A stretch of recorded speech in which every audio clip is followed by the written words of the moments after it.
The biggest storyline coming out of Indianapolis right now isn't just about the draft board or 40-yard dash times. It's about the direction of the Philadelphia Eagles and the very real possibility that this offseason could reshape the core of this roster in ways fans aren't fully prepared for. Sitting down at Radio Row with Fran Duffy, someone who knows this organization inside and out and who has spent years grinding tape and evaluating talent, the tone of the conversation wasn't reckless speculation. It was measured, it was informed, and at times, it was unsettling. Let's start with the reality the Eagles are facing. When you draft well, when you build through the trenches, when you consistently hit on young talent, you create a good problem, but it's still a problem. Because now, those players need to get paid, and as Fran laid out, the list is long. There's the obvious situation surrounding A.J. Brown, but it doesn't stop there. Jahan Dotson is a free agent. Dallas Goedert is a free agent. On the defensive side, Jalen Phillips is in line for a major payday. Jalen Carter will soon be extension eligible. Jordan Davis isn't far behind. Nakobe Dean is a free agent. Zach Bond just got paid. Both starting corners will soon be extension eligible. Reed Blankenship is a free agent. You cannot pay everyone. That's not pessimism,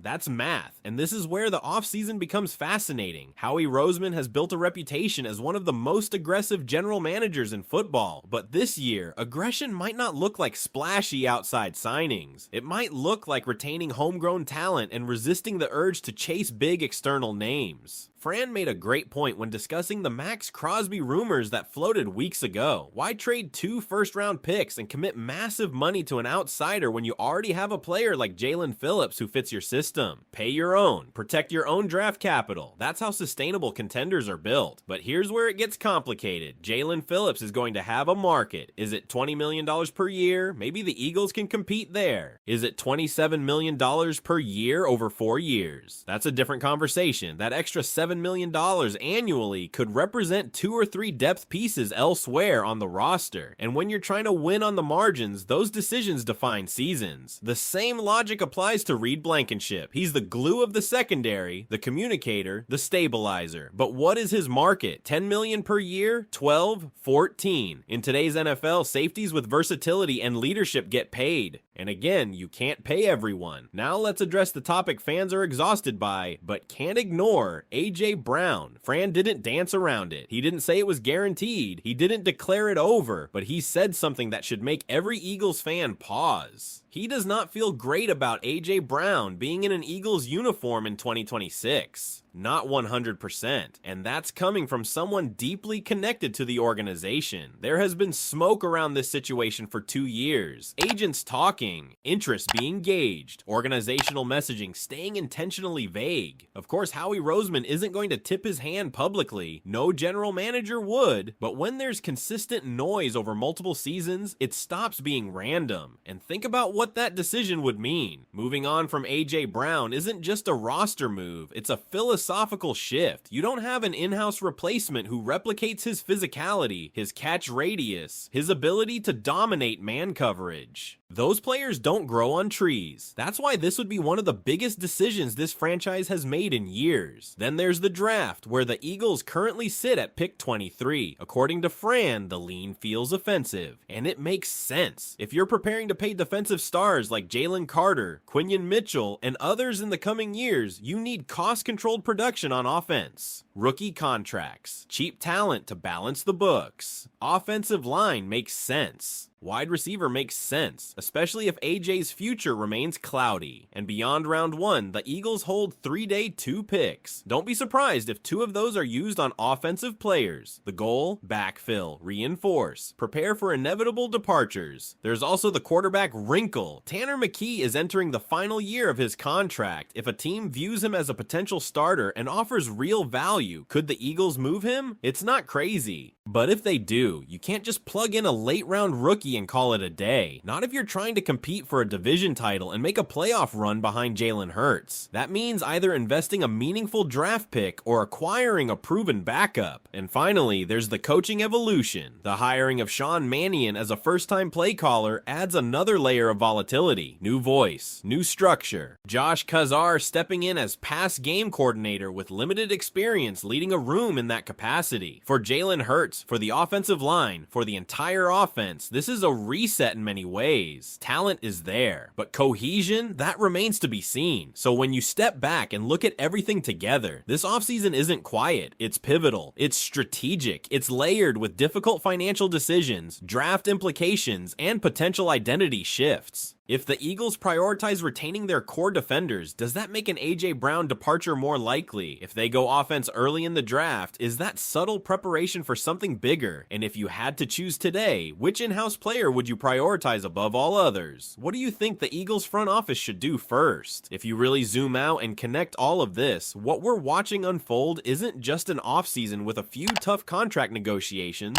It's a transition point. The Eagles are entering that phase every successful franchise eventually reaches. The moment when young stars become expensive veterans and the margin for error shrinks dramatically. Think about the defensive side of the ball for a second. Jalen Carter is going to command elite interior defensive line money when his extension window fully opens. Quinyon Mitchell will not come cheap if he continues on his trajectory. Cooper DeJean is in line for a significant payday if he develops the way the organization expects. Jordan Davis won't be inexpensive either if he keeps trending upward. When you stack those deals on top of what was already committed to Zach Bond, the cap allocation becomes very real, very fast. This is why Fran kept circling back to cost-control defense. Rookie contracts matter more now than ever. If you are about to pour major financial resources into your defensive core, you have to draft and develop offensive contributors who can produce immediately without draining the cap. At pick 23, that becomes fascinating. Offensive tackle is absolutely in play. You're always thinking ahead along the offensive line, especially in Philadelphia, where trench play defines the franchise identity. Even if the current starters are solidified, you draft 1 year early rather than 1 year late.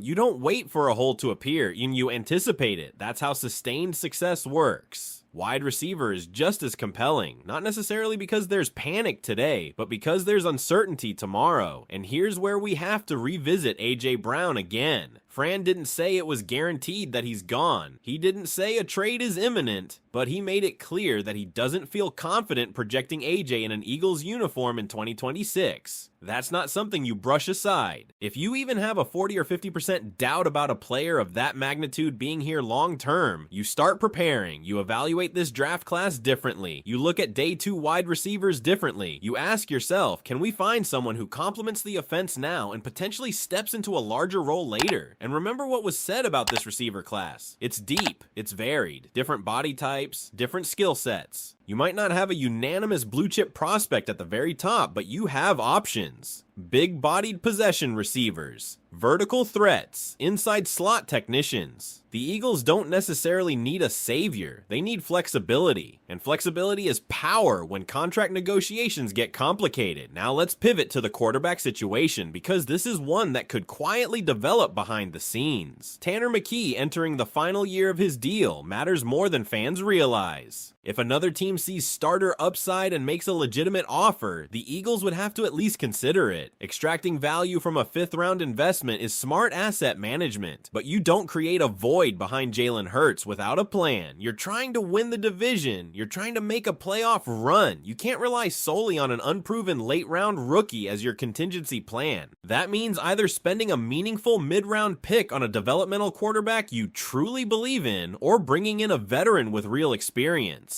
This is where the quarterback factory philosophy quietly lingers in the background. It's not about controversy. It's about leverage. It's about depth. It's about always thinking 2 steps ahead. And then there's the coaching shift, which might be the most unpredictable element of all. Sean Mannion stepping in as a first-time play caller changes the offensive rhythm. It's not just new terminology. It's new sequencing, new tendencies, new adjustments in critical moments. Josh Kazar as pass game coordinator adds another fresh layer. Limited experience in those leadership roles means there's upside, but there's also volatility. For Jalen Hurts, that's another transition, another voice, another evolution. For the offensive line, potentially a new run game philosophy. for the receivers, possibly a new distribution pattern. If A.J. Brown stays, does the scheme shift in a way that fully re-engages him? If he doesn't, does the offense become more balanced and spread-based? These are not small tweaks. These are foundational shifts that could determine whether this team remains a Super Bowl contender or enters a recalibration year. And that's the heart of it. The Eagles are talented enough to compete right now. That's not in question, but roster construction is entering a delicate phase. Every extension given has ripple effects. Every draft pick carries added weight. Every trade discussion has long-term implications. So here's the big picture. If you're in the front office and you know you can't pay everyone, who defines your identity moving forward? Is it the defensive core that's about to get expensive? Is it maintaining an elite offensive line pipeline? Is it keeping a dominant wide receiver at all costs? Or is it pivoting early, trusting your draft evaluation, and staying one step ahead of the cap crunch? Because make no mistake, the decisions made over the next few months won't just shape 2026. They'll shape the next 5 years of Philadelphia Eagles football. Now I want to hear from you. If you had to prioritize one path, extend the defensive nucleus, lock in A.J. Brown long term, or invest heavily in offensive youth through the draft, which direction are you choosing and why? And the deeper you go into this, the clearer it becomes that timing is everything. The Eagles don't operate emotionally, they operate strategically. They don't wait until a contract explodes to start planning. They move a year early, sometimes 2. That's why this offseason feels different. It's not reactive, it's anticipatory. If you look at the roster structure, the defensive investments are lining up to peak financially at the same time. That creates a window, but also a squeeze. When multiple young stars hit their prime simultaneously, you either commit fully and live with the cap consequences, or you stagger the timeline. Staggering the timeline often means making a bold decision before the public fully expects it. That's why the AJ conversation won't disappear. Not because of drama, not because of headlines, but because financially and structurally, it's one of the few levers that meaningfully shifts the future. Moving on from a premier wide receiver would free long-term flexibility, but it would also demand immediate answers. It would place pressure on the draft. It would demand growth from younger pass catchers. It would challenge the coaching staff to elevate the scheme. And that's the part that makes this so compelling. The scheme itself is evolving. A first-time play caller means unpredictability. It means there's no long track record for opponents to study, but it also means internal growing pains are possible. Early season rhythm could look different. Distribution of targets could shift. Run-pass balance could fluctuate while the staff finds its identity. So now imagine layering that over potential roster turnover. If the offense becomes younger and more cost-controlled, patience becomes critical. Young linemen take time to adjust. Rookie wide receivers, even talented ones, don't always explode immediately. If a developmental quarterback is added, that's another piece in motion behind the scenes. Every move is interconnected, and this is where front office discipline separates contenders from pretenders. It's easy to chase the splash. It's easy to respond to public pressure. It's much harder